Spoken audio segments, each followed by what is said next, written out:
नमस्कार, मैं डॉक्टर हेमंत शर्मा आज आपको हाइपोथर्मिया के बारे में बताने जा रहा हूं। तो इस वीडियो के माध्यम से हम जानेंगे हाइपोथर्मिया क्या होता है, इसके क्या साइन सिम्टम्स हैं, इसके कितने प्रकार हैं और इसको क्या कारण है, कैसे डायग्नोज करें, कैसे ट्रीट करें। तो हाइपोथर्मिया मतलब आपको समझ में आ रहा होगा, हाइपो मतलब लो। जब बॉडी टेम्परेचर लो हो जाता है, कम हो जाता है, तो उस टर्म को हम बोलते हैं हाइपोथर्मिया। अब हाइपोथर्मिया कितना टेम्परेचर, जो बॉडी का कोर टेम्परेचर है वो 35 डिग्री सेल्सियस से नीचे या 95 फ़ारेनहाइट से नीचे 95 फ़ारेनहाइट से नीचे चला जाए तो उस टर्म को हम बोलते हैं हाइपोथर्मिया। हाइपोथर्मिया का क्लासिफिकेशन है प्राइमरी और सेकेंडरी। प्राइमरी कॉज तो क्या होता है जनरली कि जैसे हम किसी बर्फीले स्थान में गए, बर्फ के कांटेक्ट में आए और वहां हमें ठंड लगी और बॉडी टेम्परेचर लो हो गया, या किसी ठंडे रिवर में चले गए, या स्ट्रीट में जो लोग होते हैं, जो गरीब होते हैं, जिनके पास कपड़े नहीं होते हैं, सड़क पे सोते हैं, तो उनको सर्दियों के दिनों में हाइपोथर्मिया हो। तो ये कुछ रीजंस हैं। उसके अलावा हाइपोथर्मिया माइल्ड हो सकता है, मॉडरेट हो सकता है, सीवियर हो सकता है। उसके अलावा एक प्रोफाउंड बोलते हैं, स्टेज 1, स्टेज 2, स्टेज 3, स्टेज 4 भी बोल सकते हैं। तो स्टेज 1 को हम बोलते हैं माइल्ड। अब इसमें कितना बॉडी टेम्परेचर होता है, 32 डिग्री सेल्सियस से लेके 35 डिग्री सेल्सियस के बीच का जो टेम्परेचर है, इसे हम बोलते हैं माइल्ड हाइपोथर्मिया। इसके अंदर बीपी बढ़ता है, हार्ट रेट बढ़ता है, रेस्पिरेटरी रेट बढ़ता है, यूरिन आउटपुट बढ़ता है, यूरिन बार बार आता है और थोड़ा शुगर बॉडी में बढ़ता है। ये है माइल्ड स्टेज, स्टेज 1। इसका मैं ट्रीटमेंट आपको साथ ही साथ बता देता हूं। रिवॉर्मिंग वगैरह करेंगे, पेशेंट को कंबल दे दिया, वार्म ब्लैंकेट दे दी, तो माइल्ड में इतना कोई दिक्कत होता नहीं है। दूसरा होता है मॉडरेट, जिसे हम बोलते हैं स्टेज 2। इसमें बॉडी टेम्परेचर आपका चला जाएगा 28 डिग्री सेल्सियस से 32 डिग्री सेल्सियस के बीच में। तो ये है, तो ये मॉडरेट है। इसमें आपका हार्ट रेट कम होगा, रेस्पिरेटरी रेट कम होगा, आपका बीपी कम होगा, अमनेजिया कंफ्यूजन बना रहेगा, थोड़ी सी यादाश्त कमजोर होगी, रिफ्लेक्सेस लॉस होंगे।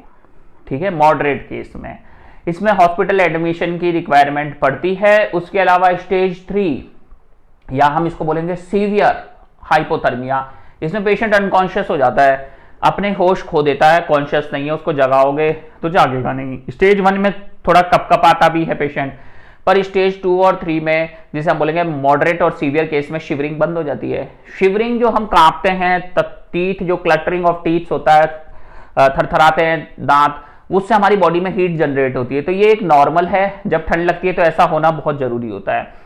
पर सीवियर स्टेज में क्या है, शिवरिंग बंद हो जाती है, अब शिवरिंग है ही नहीं बॉडी में। ठीक है, पल्स नीचे चला गया है, हार्ट रेट बिल्कुल नीचे चला गया है, बीपी बिल्कुल नीचे चला गया है, रेस्पिरेटरी रेट नीचे चला गया है। अब इसमें कार्डियक अरेस्ट होने का चांस बनता है, वेंट्रिकुलर टैकीकार्डिया, एट्रियल फिब्रिलेशन जैसी चीजें डेवलप हो सकती है। पैराडॉक्सिकल अनड्रेसिंग, इसमें पेशेंट को ऐसा लगेगा अनकॉन्शियस है, कई बार वो अपने कपड़े भी उतार देता है उसी स्टेज में, उस अनकॉन्शियस स्टेज में ही अपने अनड्रेसिंग कर लेता है। ठीक है, तो ये एक सीवियर स्टेज है, इसमें तो एडमिट करना ही करना है। पेशेंट बिल्कुल ब्लू भी हो जाता है, इसमें साइनोस्ट हो जाता है, नीला पड़ जाता है। एक स्टेज 4 होती है, इसमें कोई वाइटल साइंस नहीं होते, कोई बीपी नहीं दिखेगा, कोई पल्स नहीं दिखेगा, प्रोफाउंड रहेगा, टेम्परेचर 20 डिग्री सेल्सियस से नीचे चला जाएगा या 68 फ़ारेनहाइट से नीचे। तो ये काफी डेंजर हो गया। अब जो मैंने बताया था कारण हाइपोथर्मिया के, वो ये है कि कोई किसी के पास घर नहीं है, कोई अल्कोहल ले लिया, दारू पी के कहीं बर्फीले स्थान में गिर गया, ठीक है, तो उसका हाइपोथर्मिया में चला गया। किसी पेशेंट का हाइपोग्लाइसीमिया हो गया, शुगर लेवल डाउन हो गया, या कोई पानी में डूब गया, उससे हाइपोथर्मिया में चला गया, या किसी को कोई इंजरी हुई, ट्रॉमा वगैरह हुआ हो तो उससे हाइपोथर्मिया हुआ हो। अब हाइपोथर्मिया को डायग्नोज कैसे करेंगे? देखो, डायग्नोज करने के लिए वो ये कोर बॉडी टेम्परेचर देखोगे आप, रेक्टल साइड से देखा जाता है core body temperature, rectal thermometers आते हैं आजकल मार्केट में, उससे देख सकते हैं। उसके अलावा ईसीजी करके आप देख सकते हो पेशेंट का कि भाई कोई एट्रियल फिब्रिलेशन या वेंट्रिकुलर टैकीकार्डिया तो नहीं है। ब्लड शुगर देखना जरूरी है, हर पेशेंट में ब्लड शुगर देखना जरूरी है हाइपोथर्मिया के केस में, क्योंकि कई बार पेशेंट हाइपोग्लाइसीमिया में चला जाता है। और ये भी देखना जरूरी है अल्कोहलिक वगैरह तो नहीं है, उससे स्मेल वगैरह तो नहीं आ रही है। अब उसके बाद बात करते हैं हम ट्रीटमेंट की। ट्रीट कैसे करें भाई? मैंने बताया तो माइल्ड केस है तो वार्म ब्लैंकेट और बाहर हीटर चला दो, ये सब चीजें हमें करनी है। या फिर कई बार आईवी फ्लूइड्स दो, वार्म करके डेक्स्ट्रोज दे दो, डेक्स्ट्रोज की बोतल थोड़ी सी वार्म करके पेशेंट में चढ़ाई जाए।